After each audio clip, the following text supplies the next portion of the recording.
Hi, I'm Eli Bosnick of God Awful Movies, and I took a left at the Valley. I know we shouldn't have to scream that we're atheists. You know, we don't have non-astrologers and all that. But with the religious people taking over the world, I mean, we can either speak up or be pushed into a corner. I'm proud to be an atheist, a skeptic, a non-believer, an infidel, a heathen. I call it how I see it. I say it's ignorance and you just call it faith and unsubstantiated claims. That's something to be ashamed. I'm an atheist. Coming at you from another set of exaggeration, this is Left of the Valley. My name is Kevin. I once won a poker tournament using Uno cards. Joining me is the dude who taught old dogs a variety of new tricks. The police often questions him just because they find him interesting. Tyler. That's actually true. And he is the life of the party, even the one he hasn't attended. Kevin. Hello, everybody. I love you all. Guys, welcome back. I hope you guys had a great couple of weeks. We haven't seen you in a while. Well, Tyler, anyway. Yeah, bronchitis. Been sick as hell. Yeah, it's good to be back. A couple of quick things that are going on in the news. Apparently, CETA might be dead. Have you guys heard of CETA? No. It's a free trade agreement that Canada was supposed to have with the European Union. Right, yes. I thought you were talking about a person. No. Yeah, CETA used to date her, remember? She's dead. Big, blonde, tall gal. No, she's... she. Apparently, there's a region in Belgium called Wallonia. They decided to refuse to sign to the accord, and therefore Belgium could not sign to the accord. Therefore, the thing might be dead. No, that's good. No, I'm not sure what that exactly means, but I hear a lot of people saying they don't like that CETA Accord. One of the reasons is apparently, and somebody maybe can correct me on this, apparently it opens up civil government, and you talk about local governments, not just federal government, but provincial and local governments, to be sued by corporations when they take out bids or create laws. Yeah, that would be bad. So you can have a little company out of Europe that decides they're going to lose profit because some city decided to ban plastic forks or something. And all of a sudden they can be sued. And of course it doesn't add to the fact that Canada is actually apparently the most sued country in the world when it comes to trade. I did not know that. Yeah, so... It reminds me of the whole Henry Ford thing where he wanted to pay his employees a decent wage, and the stockholders wanted to sue him over it because they would lose money. Like, you want to do the right thing, and then you get sued for it? Yeah, well, for these stockholders, the right thing is making more money, apparently. Yeah, that's what the articles had said there, too. Must be like NAFTA, kind of, eh? Must be. There's also the idea that... apparently Mosul, this is in Syria, has been recaptured. Apparently the forces are driving out ISIS, and this is one of the big... it's a big blow for ISIS, apparently, because it was one of the big cities they captured, and it was kind of like almost their flagship. So apparently that is... we're recapturing that, so that's a good thing. Wasn't that like a multinational force that took it, like Russia and like... yeah, by saying they, I'm not assuming it's just the U.S. here doing this. I'm Yeah. assuming it was an effort. I don't know exactly, but that's good news nonetheless. Did you guys also hear that the UN has named Wonder Woman an honorary ambassador? Did you guys know that? I did not know that. Yeah, Wonder Woman. Wonder Woman. Is she real? Well, the funny thing is, they even had Linda Carter, who, I don't know if you guys remember Linda Carter. Yeah. She was the original original actress in the TV shows in the 70s. Actually there to talk about the whole issue, as well as the woman that's going to be playing Wonder Woman in the upcoming movie, and I forget her name. I can't remember. I haven't watched TV in so long. Yeah. So, good for them, I guess. It's kind of odd to think of Wonder Woman as a fictional character being recognized by the UN, but I guess that just shows the effect of pop culture on our everyday lives. And is it just me, but did you guys also feel like there might be a new Cold War starting soon here? Yeah, that's in the making here. Putin's not happy with anything. Yeah, well, the Russia's being accused of meddling in the U.S. election. Apparently, they also sent a big chunk of their fleet to Syria. Yeah. Now China apparently has joined in as well. Now, this morning I was reading that the Philippines said it would ally themselves with Russia and China, and they don't want to ally themselves with the U.S. no more. Yeah. So you could be having a Cold War in the making here, or what's going to happen in Syria. Well, the United States sort of had it coming, I'm sad to say. Well, what's that guy's name? I can't remember his name, but he's part of the Russian government. He's kind of well known as a crackpot, and he goes on and on about how you have to elect Donald Trump or there's going to be this big war with Russia. Yeah, I take that with a grain of salt. Well, yeah, me too. I mean, it just doesn't seem very plausible, but... Although I feel very bad for our American friends because they're caught between a buffoon and a corrupt person, so... I'm sorry, guys, but, and I gotta say this, just because I don't like Hillary Clinton doesn't mean I support Trump. Mm-hmm. The man's a buffoon, but I don't think either one of these people should be near the presidency. Yeah, it's too bad about Bernie, but what can you do, right? Yeah, this whole Russian thing, I've had so many debates about this lately, like with the no-fly zone and all this stuff, and how Russia's helping Assad and things like that, and, they're criticizing Hillary because she's saying that she's going to go after Assad, which I support. I really don't think that... you think Hillary should go after Assad?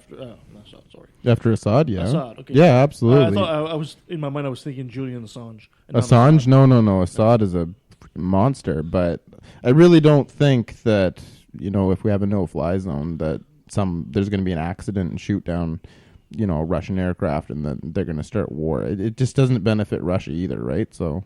No, I totally agree, but it's often these kind of words that get things going that really shouldn't. Assad might be a bit of a son of a gun, but it's a bit like Saddam Hussein. I've always said Hussein was a horrible person, but he kept everybody else in check around him.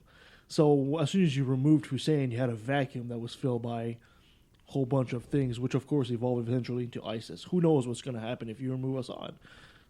Yeah, just this whole, there's going to be nuclear war. Well, if you actually read the history on it, Russia has tried to avoid it at all costs. They've had so many opportunities over the past, 70 years to start it, and they don't want it, neither do we. No. But Hillary's a bit of a war hawk too, right? She did say in a video that she would take any cyber attack and consider it just like a regular attack, right? And engage militarily if she had to.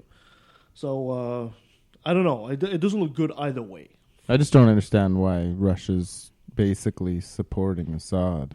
It would be in Hillary's best interest to say that she was willing to go to war for anything, but the whole cyber attack thing, treating that like a regular attack, is kind of... I thought it was overblown too. Well, the problem was there was that article where Sputnik, which was the Russian news station, kind of quote mined or cherry picked from the WikiLeaks article, and then they blamed it on WikiLeaks. There's just so much stuff out there that people are posting from ridiculous sources. WikiLeaks. I'm like, why don't you just check the WikiLeaks thing instead of yournewswire.com, which is notoriously unreliable. Like, there's this article where they're saying Hillary Clinton sold weapons to ISIS.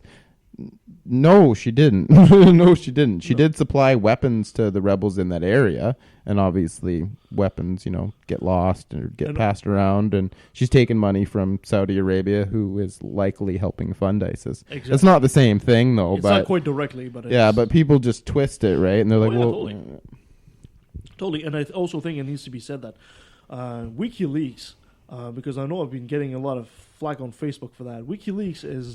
From me and Randy, yeah. Well, not just you and Randy, a lot of people, but, WikiLeaks usually just goes out and just releases what they have. They're not an editorial. They're not speculating on things. They're just releasing the emails that they have. It's at that point the other news outlet, like you say, that might put their spin on their interpretation. Yeah, that's what's happening is people post a story about WikiLeaks, and I'm like, okay. So I go to the WikiLeaks page, and then I check it, and it's half true, you know what I mean? Mm-hmm. Your phone's talking again. Yeah, it is. So just always check the WikiLeaks page itself to see what it says, because, there was that Newsweek article and some of the RT, the Russian television, and Sputnik and all these different things. They're just quote mining WikiLeaks, and then people just regurgitate it on Facebook without checking the original source. Yeah. And there's also this there's a sad story. Normally it's a story we'd use for another segment, but I got to talk about it because it kind of hits me. It's from home, actually. It's from Lévis in Quebec, which is a town I used to be from. There was this young woman. Her name was Eloise Dupuis, 27, and she was pregnant, and she decided to give birth at home.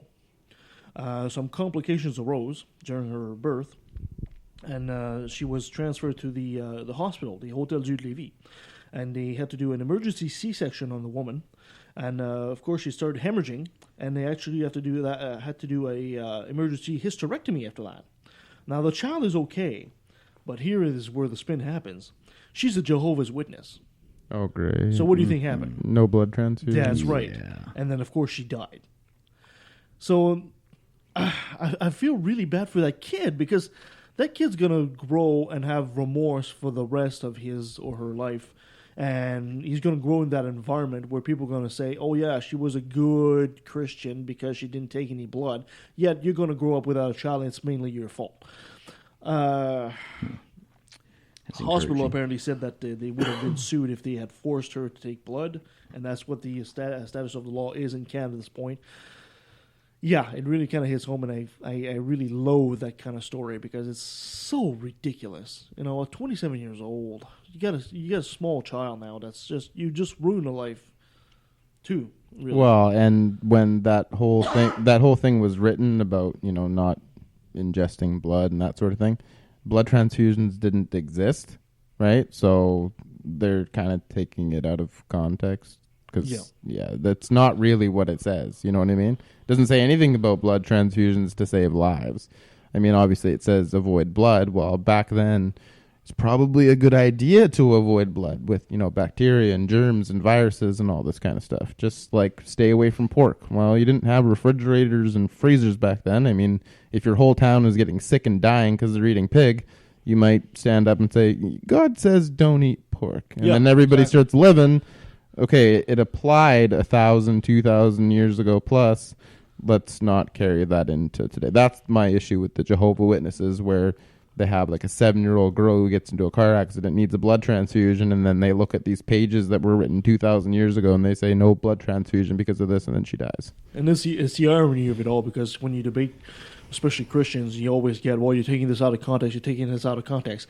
Well, this whole blood transfusion thing would be something taken out of context, but the wrong way. Yeah. So there's something ironic about that. So today we're going to be just almost in time for Halloween. We're going to be talking to a Satanist. I have somebody online that we'll be talking to, but before we do that, let's go with Nancy's segment of This Day in History. I'm ready to go.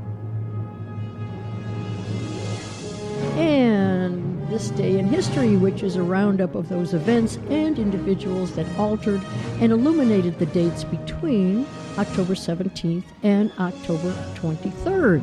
So let's start with the 17th, which is a good day. It's the International Day for the Eradication of Poverty.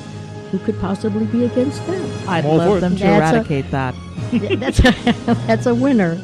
On October 17th, in 1888, the first issue of National Geographic, the first hit the newsstands. I wonder what was featured in 1888. I bet you it's worth a pretty penny.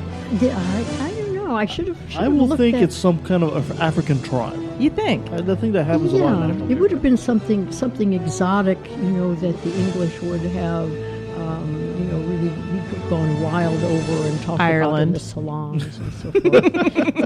Mr. Livingston, I presume. Yeah, 1888 till 2015, and then our friend Mr. Murdoch, 20th Century Fox, bought the magazine and immediately fired 21 employees. Wow. And I think one of the issues, everybody was really afraid that it was going to go downhill, but they didn't know how fast. And then they had an issue of, is Jesus real? And everybody it's gone. And it's a shame. I mean, that has been an institution and a staple for so long. It just, it's like a good friend. And now there's 21 employees that are wondering about that eradication of poverty. Okay, October the 21st is Back to the Future Day. Wow, and what a coincidence. Were you a Back to the Future fan? Well, that's kind of the music that's playing right now too, right?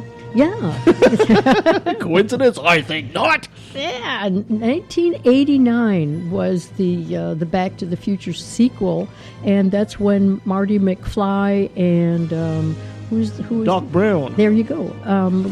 And in that episode, in that movie, they were greeted by flying cars, self-tying sneakers, and hovering skateboards. The hoverboard. They've been Although trying to make that ever since. Yeah, snakeboods are pretty cool, I would imagine. That'd be interesting. That would be Something that interesting. slithers That's a Harry something. Potter thing. Yeah, and here, this is a charming story. I very seldom run across charming stories, but this is charming. On October the 21st, 1918, Margaret Owen, bless her little heart, set a typing speed record of 170 words per minute on a manual Underwood typewriter. Ouch. Oh, can you imagine? And one thing, when I researched this story, there are typing championships that are still going on. Really? These started way back, in 1906, and they are still going on, and they're international. So, and on this particular day, when Margaret Owen won hers, it was written up by a journalist, and it was written up in such a lovely way. I've got to read this. It goes a little long, but this is what, because you have to realize this is typing championship, right? This is not the Super Bowl Where the actual characters can get all crossed up and make a mess. That's right. So this is just an excerpt. This isn't the whole article, but this is lovely. Here we go. The weather was perfect and the track fast. At the west end of the Armory Gallery, crouched over the machines, the girls and men waited. The business show on the floor below faded away into insignificance, while parents, sweethearts, and friends of the competitors crowded upstairs to see the start. Trainer Simmons of the Underwood team rushed from charge to charge, giving them final directions. "Keep your eyes on the copy and hit the keys hard," he whispered. "Don't try to pocket that Remington entry. You can run her off her chair. The Monarch filly looks good, but she'll blow at the half. She has speed, but no stamina." The whistle shrilled. A roar of racing machines responded. The classic of stenography was on. At the quarter, the field was bunched with Miss Owen just hitting her stride. At the half, she led by a comma and 2 letters, closely pursued by Miss Rose Fitz, holder of the title in 1907, 1908, and 1909. Miss Owen then stepped on the throttle. Miss Fitz was game, and the pair swept into the third quarter, word in word. In the stretch, a semicolon caused Miss Fitz to waver, and she was lost. A full sentence ahead of the ruck, Miss Owen breasted the typewriter ribbon, and the race was over. Isn't well that written. That's lovely? awesome. Wow. Isn't that lovely? Miss Fitz. See, Miss this is how Fitz. reporting. Miss Fitz had to give up her long-standing championship title. I know. See, if this was written today, it would have been written, yeah, she won the race and it was Obama's fault. That would have been the reporting today. And it was a typewriter. Who cares about typewriters anymore? But that was just lovely. And you can Google it. You Google Margaret Owen, 1918 typing, and all of this will come up. And the full article is just absolutely delightful. You That's just don't beautiful. hear, that's Right. good old-fashioned reporting with little bows and bouquets attached to it. It's just great. October the 23rd, moving on. This is something I had no idea about. There's something called the Free State of Van Zandt. Really No interesting idea. in the U.S. Never knew about it. So here we go. During the Civil War and the period of Reconstruction, following the end of the Civil War in 1861, the small towns of Van Zandt County, and this is in Texas, were overrun with federal troops and carpetbaggers, all in the name of Reconstruction. The Van Zandt citizens became fed up with all these troops and carpetbaggers. And in addition, slave owners along the borders that once set about looking out for places of safety for their property. Many slaves were brought to Texas during that contest, and for that purpose, the owner of a large number of slaves sent a slave driver to Texas to look out for a place of refuge for his slaves. So this guy came by steamboat to Jefferson, which is also in Texas. This is East Texas. There he secured a horse and saddle and came on horseback to Gilmer, and then Quitman, and then on to Canton, which is getting close to the center part of Texas. And then he stopped at a hotel, which is called the Blivens Hotel, which was the principal hotel in the town. Editor Johnson of the Canton Times heard that a slave driver had blown into town, and he called on him in the hotel, and in the run of conversation asked him if he was going to bring along his slaves to Van Zant County. And the guy said, "Hell no." He said, "I'd soon think of taking them to a free state." So a committee of citizens approached the town commissioners, informing them that they wanted Van Zant County to secede from the United States and also from the state of Texas, because they didn't want to have the slave owners there. So it passed, and Van Zant County became the free state of Van Zant, totally separated from the United States and from the state of Texas. Somehow that has been omitted from the history books that sure I has. experienced in the United States. Yeah. So it wasn't long. So now they're a free state, but it wasn't long before the free state was attacked by federal soldiers from New Orleans. The Van Zant County soldiers won the Free State War, which called for a celebration, with the group ending up all pretty well drunk. But while they're all drunk, the federal troops acted quickly by putting all the Free Staters in leg and wrist irons and locking them up in the stockade. However, the federal soldiers didn't check this certain doctor who was in town, who's named Dr. Allen. So they didn't check Dr. Allen's pockets where he carried a file. So Dr. Allen was able to file the irons off himself and some of the others, and then seeing that the stockade had no roof, all of these guys who suddenly, came out of this drunken stupor, got together, pushed the wall down, and escaped. They all scattered to the east, west, and into Oklahoma, and Dr. Allen went to Oklahoma, where he obtained his physician's license and later went back to Van Zant. After the escape, the federal troops took control of the county, and it again became part of Texas and the United States. This is a movie. This is right there. You got a story for a movie in there, for sure. Isn't that wonderful? I've been through Van Zant County, but never, it might have been on one of those hysterical markers at the side of the road. But who knew? The Free State of Van Zant. Wonderful.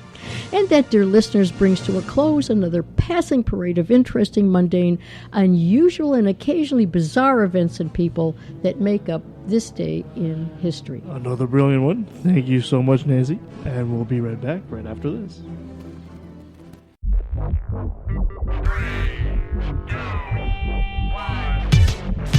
Hi, I'm the Supreme Irreverend Dr. Randy Tyson from the Legion of Reason Diversion.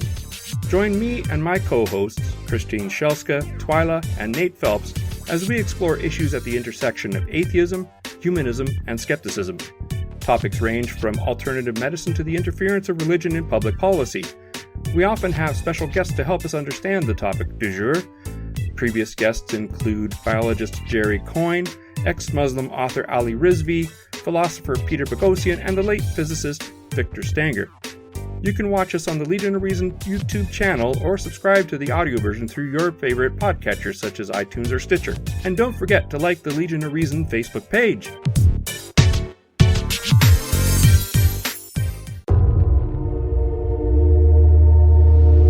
Now it's time for an atheistaudiobooks.com sneak preview. The Happy Atheist, disproving Christianity after failing our Constitution, baptized atheists, the God virus.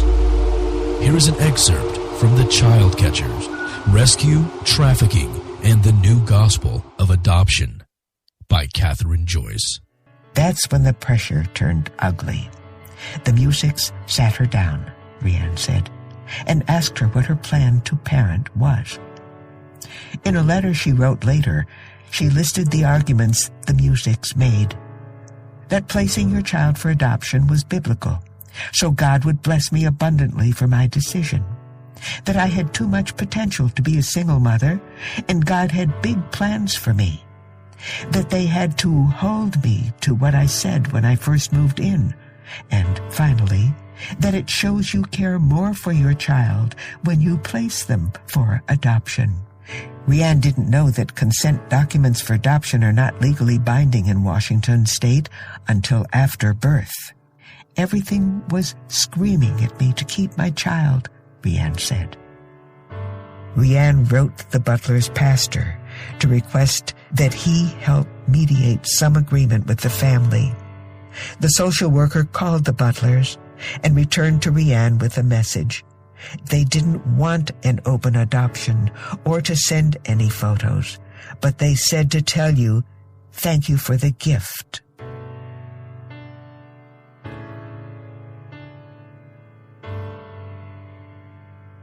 The Child Catchers, now available at atheistaudiobooks.com. What is secular humanism? Critical thinking. Knowledge is freedom. Freedom from ignorance and its offspring, fear. The BC Humanist Association has been active in the Vancouver area for over 25 years. We offer a friendly and welcoming place to make new friends, as well as free educational lectures. We invite you to join us any Sunday at 10 a.m. in the Oak Ridge Senior Center. Please visit our website for more details, bchumanist.ca. Open up your eyes, can't you see the world is falling? Here we go with this bullshit again. Listen with your ears, can't you hear the Lord is calling? Motherfucker, that's just the wind. And here's the real. And we're back. So our guest today is an actual, real Satanist. I don't know. Where's the show going, right? We have Satanists now. Nice. Please welcome her, Lilith Star. Lilith, thank you so much for joining us. It's got a real live audience here applauding for you. Love it. I'm really glad to be here. Thanks for having me on. Lilith Star, that's like the perfect name. It's a perfect name for a Satanist. It's perfect. Nice, yeah. Lilith, are you aware of the ancient rabbinic tradition that has Adam's first wife called Lilith? Oh, yeah, I'm a little familiar with that. Okay. Yeah, definitely. For people that might not know, they say the reason why there's Genesis 1 and 2 in the Bible is because in the first Genesis, where Adam and Eve are created together, according to this ancient Jewish rabbinic tradition, that wasn't Eve, that was Lilith. And Lilith didn't like to be subservient to Adam, so she escaped. And then she was just fornicating with demons and all that. And then she came back as the serpent to tempt Eve. And that's why in a lot of medieval paintings you see the snake depicted with having the torso of a woman. Yeah, I've seen some of those. That's not you by any chance, is it? I refuse to answer that question. That's interesting. I take the fifth. Yeah. We don't have a fifth in Canada. I know. Yeah, she's in Seattle. Well, there you go. And then the star part is like the whole Lucifer star light bearer thing, right? So that's perfect. Those, that's those kind two of cool. go well together. Although Lucifer isn't Satan. Yeah. Not yet. He's pre-Satan. So Lilith, you're staying with us for the rest of the show. So in the meantime, we will go in our segment called Another Brilliant Moment, brought to you by Religion. Oh yes, the weird and wacky world of religion. I've got a nice little story for you guys here. Now, like everybody's panicking about terrorism. Well, federal investigators have stopped a domestic terrorism plot to bomb a Kansas apartment complex. Now, Lilith, I'm sure you've heard about this plot, right? Nope, maybe not. Apparently, no. It's a complex that is home to mostly Somali Muslim. The plot to kill the Muslim was planned by a small group of Christian extremists known as the Crusaders. According to reports, 3 southwestern Kansas men have been charged in federal court with domestic terrorism charge. Curtis Allen, 49, Gavin Wright, 49, and Patrick Stein, 47. The 3 are charged with 1 count of conspiring to use a weapon of mass destruction.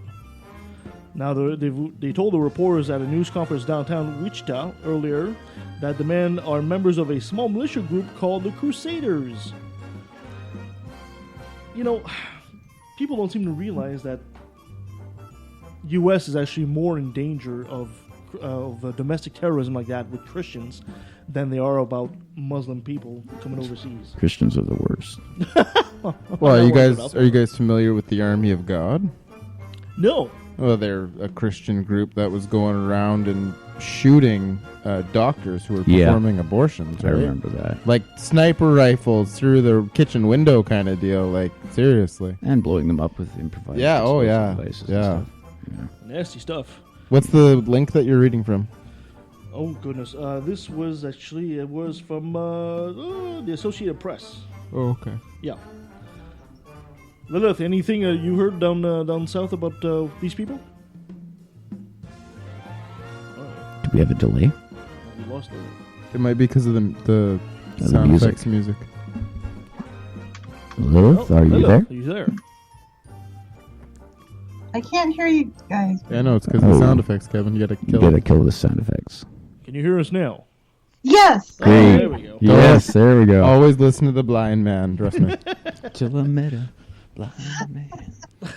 All right, let's go for another story then. Moving along. Moving along. The U.S. is apparently polluting other nation with homosexuality, says Christian preacher. Now, apparently, some Christian prophetess, Cindy Jacobs, who thinks she has authority over weather. Apparently, this woman thinks she can control weather. And she apparently helped also a woman grow 3 inches and turns metal into bone, is no stranger to making ridiculous, unverified claim. And she also likes Donald Trump. Speaking at a church event with her husband, she didn't make any endorsement, but she warned the congregation that she had that they had to vote, or else the U.S. would continue exporting gays overseas. Shipping them out in cargo containers? Well, yeah, the pink cargo containers, That's what I was cargo picturing, shorts, well, too. it's all obviously, about trade, right? So if China gives us a whole bunch of people, we can give them back people? Yeah. Yeah, that's a joke, son. Don't you get it? I made a funny, son, and you're not laughing. There you go. Yeah. Specifically, she talked about our gay ambassador to Costa Rica. I didn't know they had a gay ambassador to Costa Rica. I bet Costa Rica doesn't know that either. So I think it'd be great. In Costa Rica, they just love to dance. And, if you had a gay ambassador, he's just going to feel right at home. Cindy was apparently similarly outraged, saying that the local Christian leaders in Costa Rica were all complaining about us, about America, and what we're doing. How the ambassadors that were chosen were homosexual couples, and they were put and sent into all the schools of their country, even though it was against their laws to have same-sex marriage. And they were mad at us because we're polluting their nation. So she's saying... I would fact check that one. Yeah. This... Is this a peer-reviewed?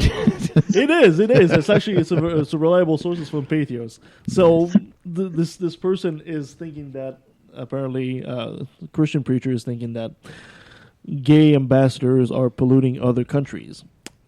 Any comments besides the ridiculousness of this? Oh, does it say satire at the very end of the article? No.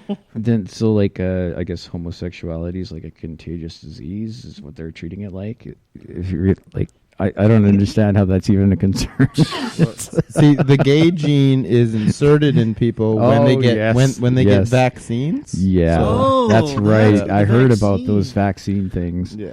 So it's like gay autism. Yeah, exactly. I get it. Oh, we are so gonna get slammed for that one. Right. My goodness. Thank you so much for your thoughts on this, guys, even though they were the whole story is ridiculous. Yeah. All right. Lilith. Indeed. Yes? Perfect. Now, today we're going to be talking about Satanism, and you are essentially a Satanist, or are you? What's that? Or are you? I am. Okay. I would say most of the people in the Satanic Temple consider ourselves Satanists. I was a Satanist before I joined the temple by way of Anton LaVey's Satanic Bible. But I find the Satanic Temple's take on Satanism much more in line with my own morals. I don't really go for the, screw over the weak mentality of the LaVeyan philosophy. So yes, I am definitely a devoted Satanist. Okay, well maybe you can explain for us and maybe for our audience that might not know, because there's like two kinds of Satanists, right? Well, there's about as many different kinds of Satanists as there are Satanists in some sense, because it's a very individualistic religion. Basically, it's about finding your own path and what works for you. But yeah, there tends to be two major atheistic branches of Satanism in the U.S. right now, and the older one is called LaVeyan Satanism. It's based on the Satanic Bible and other writings by Anton LaVey. That book was published in 1967, at a time when social Darwinism was considered cutting-edge science. It's sort of a fan book of Ayn Rand, and that the winners take all kind of philosophy. And so that's been around since 1967 in various forms. The temple itself is pretty new to the scene. I believe it was founded in 2012, really? But it's immediately exploded. I believe we have, 50,000 members now. So it's kind of overtaking LaVeyan Satanism in a lot of ways in terms of membership. And it's a more modern philosophy that is actually based on older writings, starting with Paradise Lost by John Milton, where Lucifer and Satan were sort of almost presented as a hero for the common man, standing up against the tyranny of God. And that trope was taken later with the romantic satanic writers like Shelley and Blake and Anatole France. And, this was around time of revolutions, and they saw Satan as this hero fighting against the tyranny of the church and the church-sponsored monarchy of the time.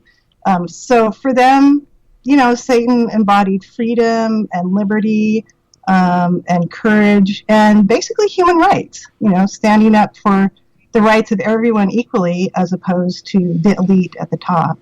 I'd like to clear something up because Kevin Swatsky and I were having a debate probably 20 minutes ago where I said that the whole Anton LaVey Satan thing is atheistic, and that's correct, is it not?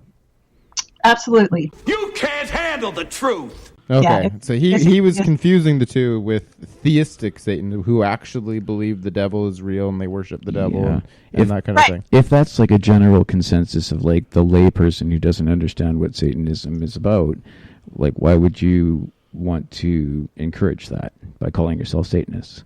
You mean as a Anton somebody that like Anton LaVey? Yeah, like if everybody's general idea of what a Satanist is somebody who worships the devil, and that's like very common, I think anyway. Like why would you want to equate yourself with that necessarily? Like why wouldn't you choose a different name? Professor, without knowing precisely what the danger is, would you say it's time for our viewers to crack each other's heads open and feast on the goo inside? So that's one of the questions we get a lot. And the answer is just, we're not doing this for other people. Mm-hmm. We're not too concerned about, how other people are viewing us. This is a narrative that really makes sense for us personally. And there are religions out there where, there is not a supreme being. Buddhism, Buddhists don't worship Buddha as a god. Yet no one would say to them, oh, well, why do you call yourselves Buddhists? So, we realize there's some misunderstanding about what Satanism is, but surprisingly, there's been a lot of understanding. We've been in the media quite a bit, and I'm kind of constantly surprised seeing comments on YouTube videos and articles. How many people get the fact that we're atheistic? Mm-hmm. It's starting to permeate the general culture now, I think. So that's kind of cool. That was always my opinion. My impression. It was always my especially with Anton LaVey, because he was a bit of a showman, right? Oh, definitely. He's a carny. Yeah, totally. So I was always under the impression that Satanist was essentially an atheist that just took the moniker of being a Satanist to create a bit of a shocking effect to show Christians the stupidities of their ways often, especially in political moves. But then there's also the other side of the coin where you actually have people that actually truly believe in the entity itself. Yeah, there are definitely theistic Satanists out there that worship Satan. I would say they're a pretty small minority compared with the LaVeyan Satanists and the Satanic Temple Satanists. So okay, so now you have three factions here now. Sort of. I mean, the theistic Satanists, basically every one of them has their own approach. There are some organizations, but it's kind of all over the place. So I guess what Kevin was saying there, the whole idea of the image of the goat sacrificing, dark magic, ritual, Satanist is the image that people, especially Christians, have in their mind as soon as they hear the word Satanist. And yeah, absolutely. Especially the evangelicals. I mean, they believe in a literal Satan. So they say that even if we say we're atheists, we are unknowingly doing Satan's work because we are satanic. Well, yeah, atheists are Satanists in their eyes, right? Definitely. Yeah, you guys get lumped in with us all the time. Right. This is going to be great because my, when I do this podcast, nobody in my family actually listens to this show, and my mother, who's a Christian, she's a Catholic. She listened to one episode ever, and it was episode number 3 because I named it "Playing with the Devil." And she never admitted this, but I suspect that she listened to that episode because she wanted to see if I was actually playing with the devil. Game over. So I don't have a very it's real for a lot of people. So Super wait real. till I tell her I was interviewing a Satanist. Oh my God! You've been polluted. That's right. That's right. Well, and I like it because it's also like kind of mocking the theistic Satanists, mocking the believers and stuff. And like you said, with the whole shock factor is that, when they're handing out Bibles at schools, and then we say, if you don't stop, we're going to start handing out stuff that says join the Satanic Church. That's going to freak them out a lot more than just the atheist thing, right? So I think it scares them a little bit more. Which shock value, yeah. Which produces results. I mean, it's not the same as going down to a public school and handing out Church of the Flying Spaghetti Monster pamphlets. Handing out join the Satanists scares the crap out of these people. Right. And so we've been very effective in going into places where, atheist groups have tried and actually getting results. We are a religion. We consider ourselves a religion, definitely. We have a shared culture and symbols and a narrative and a code of ethics. And so we deserve all the same rights that the Christians do. So, yeah, when we go in and we demand those rights, then stuff gets pretty interesting pretty fast. How do you know if you're a Satanist? You keep using the word. I don't think it means what you think it means. Because, I'm an atheist, I'm a socialist. I don't know what makes you an atheist and what makes you a Satanist. There's a very simple test. So put your hands on the side of your head. See if you can feel a couple of bumps. Yeah. A couple of protrusions. Horns. There's a fairly big difference in that, at least for the Satanic Temple, we're outsiders, and we really embrace that. We're not necessarily interested in becoming mainstream. Our job is not to convince everyone that our way is the right way. We don't mind that outsider status. That helps us be a better rebel. No, I'm kind of curious because you said, you guys are considering yourself a religion, you have your rituals and all that. What kind of a ritual does somebody who is atheistic in nature have? If you don't feel there's actually somebody out there coming in, quote unquote, granting your wishes or your prayers, what kind of rituals do you guys do? Orgies, I'm hoping. Everybody hopes for that. No, that's a really good question, and I would say, there's a lot of ceremonies, life ceremonies that people do that aren't a supplication to a god. So you can have a secular wedding. There's been secular invocations before, city council meetings, that sort of thing. And those are the kind of ceremonies that we do. There's no supplication to any supreme being. Another type that we like to do is a lot like performance art. So it uses shocking images, sometimes nudity, sometimes blasphemy. And it's designed to basically make people think and make people question. So you can think of it as like an avant-garde performance piece in a lot of ways. Interesting. So those are the kind of ceremonies we do. Can I ask you a question? Do you guys believe anything supernatural? Nope. We believe that our view of the world should be best informed by science and reason. And as far as we're concerned, science and reason doesn't show any supreme being or supernatural beings. So that's our stance. I didn't understand that because the 11 satanic rules from the Church of Satan site says that there's you must acknowledge the power of magic if you have employed it successfully to obtain your desires. Oh yeah, LaVeyan Satanism has a strange relationship with magic. Their version of magic is that it's something designed to change you subconsciously, but there's also a lot of kind of supernatural sounding stuff thrown in with that. Yeah. So that's one way that we really differ from Church of Satan. But what delineates you? Like if you guys are both going by the same name, I'm just sort of Well, It's we're like the this Crips and the Satanic Blood. Temple, and they're the Church of Satan, so it's slightly different. Wow, and there's like 40,000 different Christian denominations, so... That's true. So we can give the Satanists a couple of denominations too. We can grant that. Do you guys have any other specific views that are in common? Like, I absolutely agree with the physicalism, materialism, the whole science thing. What about like politics and stuff?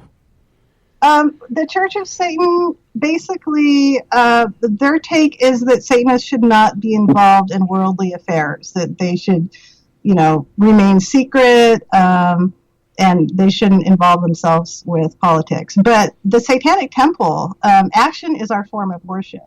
So activism and, rising up to meet the challenge of the oppression of the religious right in our country, that's kind of our core purpose for being.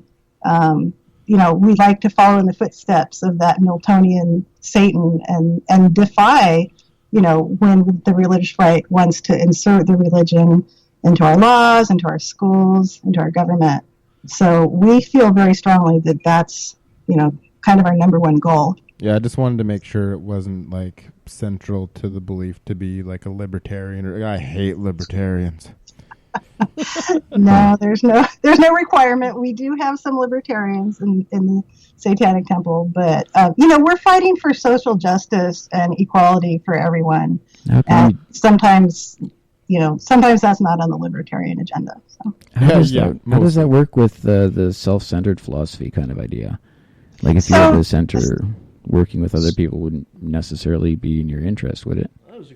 So if you're coming from a Church of Satan point of view, absolutely, and that's one way that they really differentiate themselves from us. The Satanic Temple, our mission is to basically organize secularists and Satanists, to mobilize and get stuff done. And in doing that, we see that people are a social animal. We think that the science since 1967 has kind of shown that, we work best when we work together. We're built as a species to work together. And the Satanic Temple is all about that. And that's something completely new. Like you really didn't see much satanic community until we came on the scene. And that's the part that I loved most. It's getting to meet and work with other Satanists is something that kind of was unheard of before. Sounds like the Church of Satan is like libertarians and the Satanic Temple is like democratic socialists. I'm liking this already. Now, I find it interesting that a lot of people might not know that Satanists are actually, in their creed, if I could say that, are much more female-friendly than a lot of Christian denominations. Oh, absolutely. Well, we have female leaders. One of our big pushes politically is for women's rights, especially women's reproductive rights. The religious right has a lot of legislation in the U.S. that's just ridiculous. You have to wait 3 days for an abortion. You have to read and see these films and info that's just blatantly wrong, like abortions cause breast cancer, abortions, make you commit suicide. All this, inaccurate medical information in some of our states is foisted upon you by law. And so we're really fighting that. But, we fight for the rights of everyone who's kind of under the heel of the religious rights. Gay people, trans people, just anyone who's hurt by this legislation. So it's very humanism, right? It is a lot like humanism. If you look at our tenets, they're very humanistic. We believe in compassion and empathy. One's body is inviolable. People are fallible. If we make a mistake, we should rectify it. Our tenets are really basic, and when we show them to people without telling them they're satanic, a lot of people will totally agree with them. and then they turn over the back of our flyer and there's a big pentagram there, and then they have to deal with the fact that they just agreed with Satanists. So in a lot of ways we're similar, but culturally we're fairly different. Like I said, so many of us were rejected by our parents, by our peers, by our community for any number of reasons. Being trans, being gay, thinking too much, questioning too much, being an outspoken woman. A lot of us have been rejected over and over again. And so at this point, it's kind of like the outcast awakens. And all these outsiders are getting together to get stuff done from the outside. Kind of sounds more aligned with skepticism, because my issue with a lot of the atheist groups is I'll go in and talk to the atheists and like, oh yeah, there's no evidence for God, but I believe in ghosts and ancient aliens, and I'm like, I don't fit in here. That's because you haven't been touched by ancient aliens. Anal probed. Yeah, they're obsessed with that. Lilith, I see, obviously, you're in the Pacific Northwest. How hard is it for you to be open with your identity, I guess, as a Satanist? I mean, you're obviously not calling from Alabama. So, I mean, how open is the general public in the U.S. for, and should I use the word tolerant, for somebody of your denomination? In this area, we're in one of the most progressive places in the nation. I'm completely open about my Satanism. The Satanic Temple is really public here. Right now, members are downtown standing next to the Jehovah's Witnesses that are handing out their literature. So we're out there handing out our satanic literature. And we've gotten a really good response. There are definitely people here who are freaked out and just hate us because of the name. There are certainly, religious bigots here, evangelicals. But, we're kind of blessed to live in this area where we could be very open. And our campaigns usually, people are supportive of them, which is nice. Now, if you're talking about Arizona, like our Arizona chapter, they get death threats all the time. There's a lot of superstition right there. So, yeah, we're pretty lucky to be here, I would say. Wow. Do you guys have, T-shirts or anything like that? I'd love to walk around and just offend everybody that walks past me. And then if he's going to get beaten up by it, he can just say, oh, I didn't know what it said. I'm blind. Yeah, I'll walk around with dark sunglasses and a blind cane and a T-shirt with a big picture of the devil on it. They're like, I want to beat him, but he's blind, so I don't know what to do. Yeah, absolutely. I'll send you the link to the Satanic Temple Shop Satan site. And we'll post that. Yeah. Well, the problem here is I don't think we have a Satanic Temple, church, anything like that anywhere near where we are. I don't believe so. Yeah, I'm not. Certainly, there's no temple chapter up there yet. But there might be in Vancouver, but there might be in Vancouver, but that's about it. Yeah, it's called City Hall in Vancouver. we did have a former co-host who just got too busy for the show with full-time school and work and stuff, and he said he was a card-carrying member, and I'm guessing that's in Vancouver. But he was talking about wanting to start a Satanic Temple in this area, like Chilliwack, Abbotsford kind of thing. I'd like to get involved in starting something like that, actually. I don't know how you'd go about doing that. Well, that would be great if you wanted to start that. We're adding new chapters all the time. It's kind of a long process in that you want to have a little community first, and then you'll have to do some activism sort of as the test. And then eventually, they'll approve your application to be a chapter. So it takes a little while, but I will certainly, if you'd like, send you some info kind of on what's needed.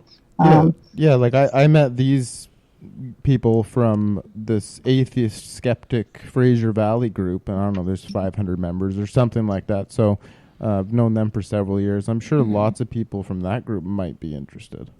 Only if you bring your own sacrificial goat. Yeah. I have a question for you there, Lilith. Yeah. So, obviously, you guys are unconventional in the way of rules and such. And I noticed it's sort of you guys believe that there's not really any objective universal truth. and morals. This is something that Tyler and I both disagree on. Oh, you're not going to get into moral relativism, right? No, I just wonder if you have any ideas of something like, do you have a code of ethics that you figure is universal and absolute? Well, for us, we have one, and it's the 7 tenets. They're in some ways they're like the 10 Commandments in that they're guides for our ethical behavior. Right. But I don't think we have any kind of moral prescription for the rest of the world. That's kind of their business. We think that things that reduce suffering are good, and things that increase suffering are bad. Do you have a list with you of those seven tenets? I'd like to hear them. Yeah, that'd be great. Yeah, sure. Let me. Sounds like utilitarianism, which I definitely agree with. Kevin, you did a lot of research on this. It seems. It fascinates me. Absolutely. Let me read you the tenets. Let me get them up here. Okay, so our 7 fundamental tenets are as following. 1, one should strive to act with compassion and empathy towards all creatures in accordance with reason.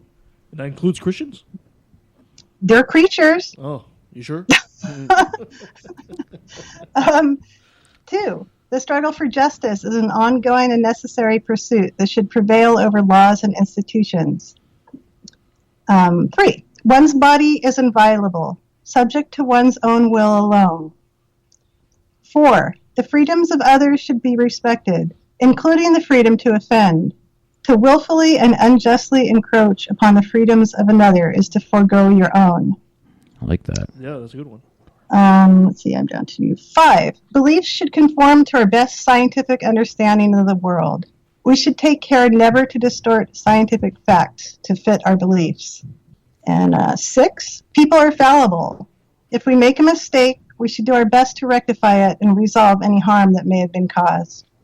And then our last one, number 7, every tenet is a guiding principle designed to inspire nobility in action and thought. The spirit of compassion, wisdom, and justice should always prevail over the written or spoken word. And that's our 7 tenets. Interesting. Where's the part about orgies? Does any of those particularly stand out to you, or like something you encounter a lot, or you use a lot, or follow a lot? Certainly the compassion and empathy one really rings true for me. Nice. I've practiced Zen meditation for years and years, and I did like the part of Buddhism where compassion is, the highest good, as opposed to obedience, which is what you see in a lot of Christianity. And I really love the part about, beliefs should fit the science as opposed to us just kind of, distorting facts to fit into our beliefs. I'm a big believer in the scientific method and reason as a tool for understanding the world. So do you guys do stuff like fighting for doing something about like global warming and that kind of thing? No, not yet. Although, it often is tied with the evangelical movement. So, we'll see. Yeah, I was just thinking science-based and social justice, and a lot of Christians that I run into just completely reject the evidence against global warming. Yeah, so many. Weird. Well, so many Christians I run into just don't believe in global warming, and it drives me completely insane because it's probably one of the main things we need to be focusing on, I think. I think they should use reverse psychology here. They should say Satanists for global warming because it's like hot like hell. And then the evangelical Christians are bound to say, oh my God, we got to stop this. Yeah, certainly in the U.S., it's the right's political platform to totally deny climate change. Of course, Now, still, I don't know. About a month or so ago, there was an invocation. I think it was in Oklahoma, done by a Satanist. Did you see that one, Lilith? This guy is supposed to do an invocation, and he's doing the whole show, right? He's wearing like a dark robe and a hood, and he tries to do an invocation at the beginning of some kind of city hall meeting, and all the Christians in the room are standing up, popping their Bibles open, and try to drown him in reading scriptural passages like somehow they're just kind of countering a magic spell. Oh, it's just yeah. absolutely amazing to see. Yeah, I think I saw that. It was because they have the customary reading of a Christian prayer, and he's That's like, right. if you guys are going to say a Christian, I'm going to say a satanic prayer. Maybe that'll get you to stop. Well, he was supposed to be officially open up the meeting with that invocation, right? It was a turn for the Satanists, but it was just absolutely amazing to see everybody around there just pop open their Bible and try to drown whatever he was trying to say, as in somehow they were countering a spell. The power of Christ compels you! The power of Christ compels you! The body of Christ Exactly. compels Oh no, you. for them it was really a spell. That was in West Florida chapter, and I think it was Pensacola. And eventually, the mayor or whoever was running the meeting, eventually he kicked all those Christians out because the guy couldn't do his invocation. So we kind of win that one. We're doing this really across the country. We're doing invocations before city council meetings, or like state legislatures. Wherever there's a religious invocation that goes on, we apply to do it as well. And if they say no, but they let the Christians, legally they're on the wrong side of constitutional law there. Mm-hmm. So we can file suit. Which group of Satanists was it that was also behind that Oklahoma story about Baphomet, the statue there? Yeah, so that was one of our biggest first campaigns.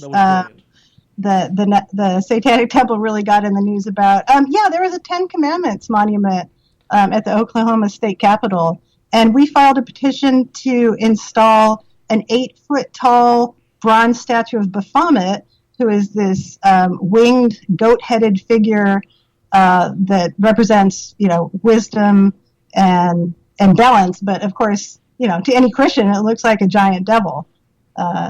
And we got pretty far with that petition. I mean, legally, they would have had to let us if they continued having the 10 Commandments monument there. So eventually the 10 Commandments monument was taken down. I also hear the statue was actually made itself, right? You guys actually have the statue somewhere, but not in Oklahoma now. It's moved somewhere else, right? No, so right now it's in our new headquarters, which is also an art gallery, up in Salem, Massachusetts, which is known for the witch trials from a long time ago. Yeah. So we have a new it's kind of a art gallery house there, and we have the Baphomet statue there. It's really beautiful. It's all in bronze. And I forgot to add, it has 2 children on either side of it, like kind of gazing up adoringly at this Baphomet, this horned god thing. And right now we're in discussions to have it installed on the Arkansas state capitol grounds, because there's a senator there, Senator Rappert, who has proposed the 10 Commandments statue, and they're changing legislation around to make sure that he can do it. So if, they've already approved plans to put up that 10 Commandments statue, and we've been down there. Lucian Greaves, our leader, has been down there at like a Senate committee meeting, talking about our plans, and we've applied to put ours up there too. So we shall see what happens. The late Christopher Hitchens said that the best way to start taking down things was to, the beginning of emancipation, if you wish, was to start mocking figures of authority that, forbid you from doing these things. And I think the Satanists are doing exactly that. And I don't know, I don't think there's any numbers, but from the anecdotal stories we're hearing, you guys are quite efficient in taking the fights to the Christian about what should be done under the law. Absolutely. Just us wanting the same rights as the Christians, it really makes people realize how ridiculous it is that you can have religion in government, or in the public schools or whatever. And in a lot of cases, it's worth more to them to keep out the Satanists than to keep the Christians. So yeah, we've been very effective. The Seattle chapter, our big win last year was there was a high school football coach in a town near here who was praying on the 50-yard line after games with his team. And, he was a school official in an official position on school grounds, with students doing this. And that's highly illegal. Yeah. The school district told him to stop, but he didn't stop. So right after he did it again after being told not to. We applied to do a satanic invocation on the football field. And within a day of our request, they had suspended that coach and there was no more praying on the field. Wow. So, yeah. We've been called the nuclear option. The perfect foil. That's great. I love it. Well, first of all, that coach should have been praying in the touchdown zone, no, instead of 50-yard line. Well, Yeah. why do you do that? You need to go where the winners are, right? You mentioned Pensacola, and you mentioned this big, statue of Baphomet or whatever. I thought it was Bahamut, but maybe I'm confusing the two. I'm the one that said it wrong. She said it right. But can we go and maybe put it on Kent Hovine's lawn in the middle of the night, so when he wakes up the next morning, he goes and sees it and has a heart attack or something? We used to do that, actually. Well, I don't know if you guys recall. I don't know if Lilith saw that story, but right here in Vancouver, and this was it around April Fool's? There's a huge kind of papier-mâché sort of statue that popped up of I think it was the Vancouver Library, of a big naked red devil with a sizable erection. Huzzah! A man of quality! Yeah. Oh, yeah, I saw that. Yeah, I remember that. Yeah. So What was up with that? Yeah. We're interesting people up here in Canada, clearly. You have to add a big penis to it. So. It makes an impact. Can I take the next question? Yeah, of course. Hey, Lilith. Okay, so am I getting this right? Like, do you guys have a different Bible than the Anton LaVey one, first of all? Oh, we don't have any Bible. We don't have any contemporary, texts that are scriptures or doctrine. The texts that we tend to work from are Paradise Lost by Milton. Yeah. Anatole France in the early 1900s wrote a book called The Revolt of the Angels, which kind of gives the narrative of Satan that we hew to. But yeah, we don't really have any scriptures like that. Right. Just the 7 tenets. That's really the basis of what we. So there on. Like in my brain from the past, there was a verse: "Do as thou wilt shall be the whole of the law. Love is the law." You're familiar with that one? Yeah, that comes from Crowley. Yeah, that's from Crowley. That just sort of brings me to the question, anyways. What do you define love as? What is love, Lilith? For me, I would say love is compassion. It's a compassion, empathy thing. Yeah. That's really what it comes down to for me. I've seen compassion have the most power to change worlds, including my world. So. Oh, absolutely. If he has a question to tell you, he'll probably tell you it's a biochemical reaction. I was actually going to say I can give you the evolutionary roots of love. There's a really good article on Psychology Today, which is the evolutionary origins of love, and it explains why it was beneficial and how monogamy came and why monogamy came for increasing the survival rate of the children and all these different things. But I'll save that for a different day. You know what? If we're here all 3 men today, and we don't have the girls with us, and we're talking about love, they'd be so proud. Wait, it's not Valentine's Day. No, Shoot.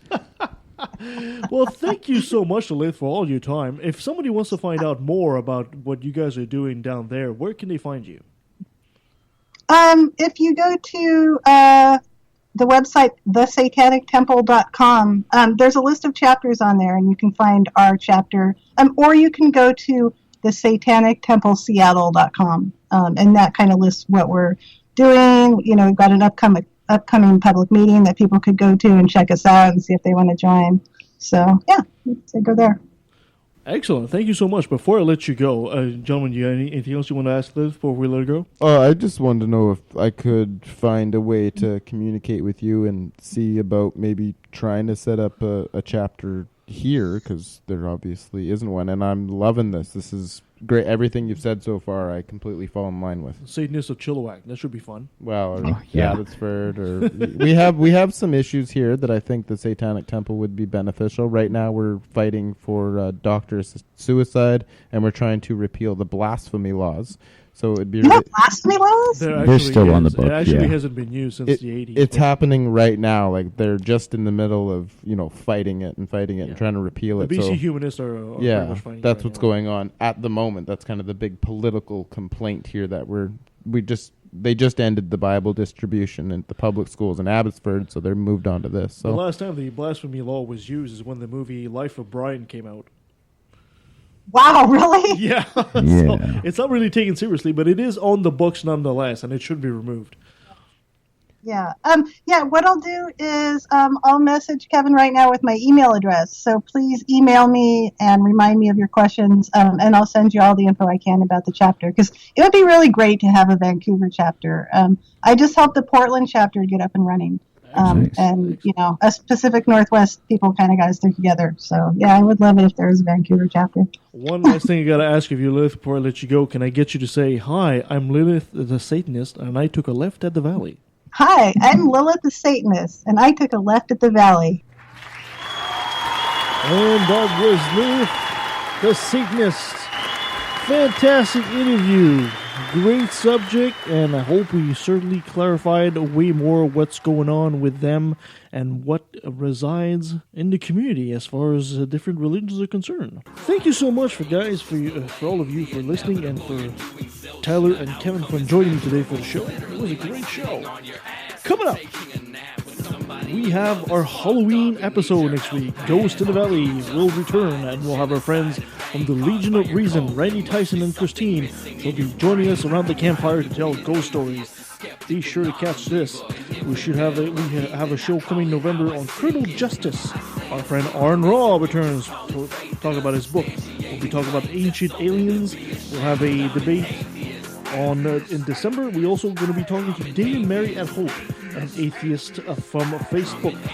We'll also be talking about St. Paul with David Fitzgerald. And of course, we can't finish the year without our Christmas special. Thank you so much for listening, everybody. You can follow us on Facebook, leftofthevalley.com. You can follow us on Twitter at LATV Podcast. You can send us an email at leftatvalley@outlook.com. I want to hear from you. I want to hear what you like about the show, what you don't like about the show, what would you like to recommend, what would you like to hear for a subject. Make sure to listen to us, and we'll make sure to bring you the quality show we always bring. Thank you so much, guys. Until next time. You can bet your last dollar I'll be working hard fighting this problem. Religion is a disease, it comes from culture, only true on a regional scale. Science is universal. Were you to say that Horus isn't real, but Jesus is, or Zeus, Thor, Mithra, Vishnu, you don't believe in them? I think the reason is apparent. You do what you're told and believe in the God assigned by your parents. I'm proud to be an atheist, a skeptic, a non-believer, an infidel, a heathen. I call it how I see it. I say it's ignorance and you just call it faith and unsubstantiated claims. That's something to be ashamed. I'm an atheist. I'm an atheist. I'm an atheist.